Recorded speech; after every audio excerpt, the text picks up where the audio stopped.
हाय बच्चों, JEE physics made easy YouTube channel के अंदर आप लोगों का स्वागत है।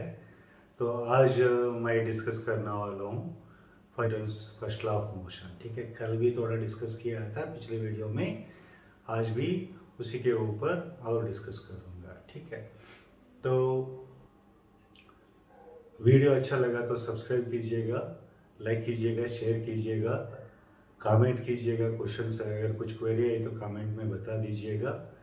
ठीक है, और बेल आइकन भी दबा दीजिएगा, जैसा वीडियो अपलोड होते ही आपके पास पहुंच जाएगा। ठीक है, तो अभी 5.4 Newton's first law of motion. ठीक है, first law of motion discuss करेंगे। इसमें कल ये डिस्कस किया था हम लोग, अगर एक्सेलरेशन इज जीरो है तो एफ नेट जीरो है, अगर एक्सेलरेशन नॉन जीरो है तो नेट एक्सटर्नल फोर्स जीरो नहीं है। ठीक है, if the net external force on a body is zero, then acceleration is zero. If F net is not equal to zero, then A is not equal to zero. ये discuss किया था हम लोग। ठीक है, तो इससे हम लोगों को टू केसेस कैन बी अरेज्ड, जो हमारी ऑब्जर्वेशन में दो केसेस अरेज कर सकता है।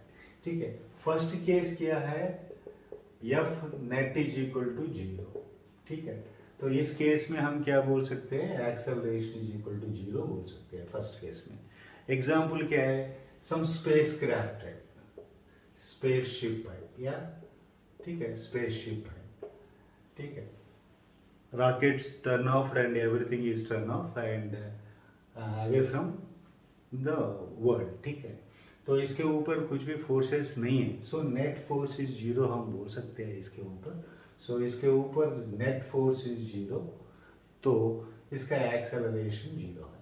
तो अगर रेस्ट में है तो रेस्ट में ही रहेगा, अगर यूनिफॉर्म वेलोसिटी है तो यूनिफॉर्म मोशन में है तो यूनिफॉर्म मोशन से जाएगा, मतलब कांस्टेंट वेलोसिटी से ही जाएगा। ठीक है, तो ये फर्स्ट केस है। सेकेंड केस क्या है, अगर हम लोग जानते हैं कोई भी बॉडी ऑब्जर्वेशन में एक्सेलरेशन, उसका एक्सेलरेशन जीरो है। सपोज मान लीजिएगा book on the table, we know that this is at rest. ठीक है, तो based on this we can say that F net is equal to zero. क्या क्या फोर्सेस इसके ऊपर एक्ट कर रहा है, weight acting downward, so reaction is upward. ठीक है, so reaction from the table will be upward, so this W is equal to R we can conclude। तो ये नहीं बोल सकते W is equal to R है इसलिए एक्सेलरेशन जीरो, ये गलत है। इसमें क्या है, ऑब्जर्वेशन के अनुसार ये इसका ये रेस्ट में है, एक्सेलरेशन जीरो है, सो W is equal to R हो गया, नेट जीरो हो गया, net force acting on this is equal to zero.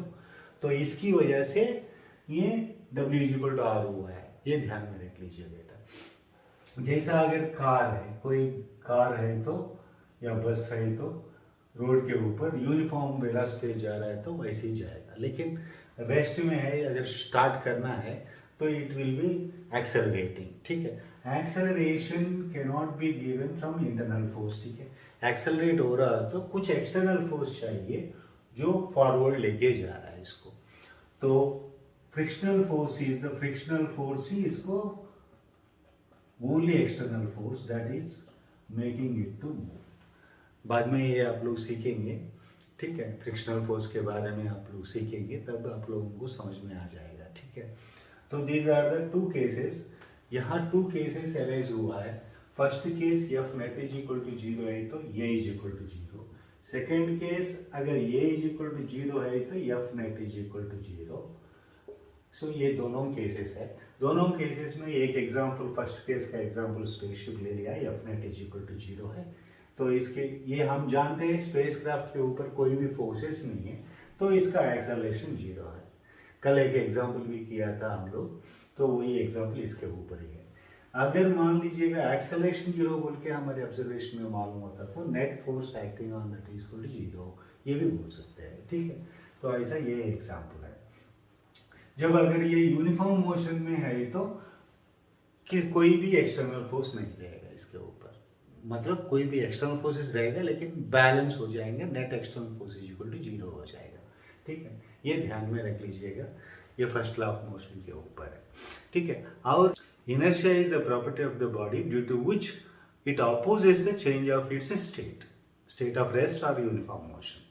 तो इनर्शिया का कैसे मेजर करते हैं, मास से, इनर्शियल मास से मेजर करते हैं। ठीक है, ज़्यादा मास है तो फोर्स ज़्यादा चाहिए मूव करने के लिए, लाइट है तो कम फोर्स चाहिए, तो इसकी वजह से लेस इनर्शिया बोल सकते हैं लाइट बॉडीज़ को, हेवी बॉडीज़ को इनर्शियल मास इज मोर बोल सकते हो, इनर्शिया मोर बोल सकते हो। ठीक है, तो ये ध्यान में रख लीजिए। कल inertia of motion, inertia of rest, inertia of direction हमने डिस्कस किया है, तो ये एक्स्ट्रा थिंग्स हैं जो मैंने आप लोगों के साथ डिस्कस करना चाहता था, तो आज ये डिस्कस किया है। तो 5.4 Newton's first law of motion finish हो गया है। तो वंस अगेन हम लोग थोड़ा ये डिस्कस करेंगे फर्स्ट लॉ ऑफ मोशन क्या है। Every body continues in its state of rest और of uniform motion unless it is compelled by an external force. Okay, unless it is compelled by net external force भी बोल सकते हो। ठीक है, वो ये otherwise you can say in the other terms, if the net external force acting on body is zero, then the acceleration of the body is zero. ये दो statements हैं।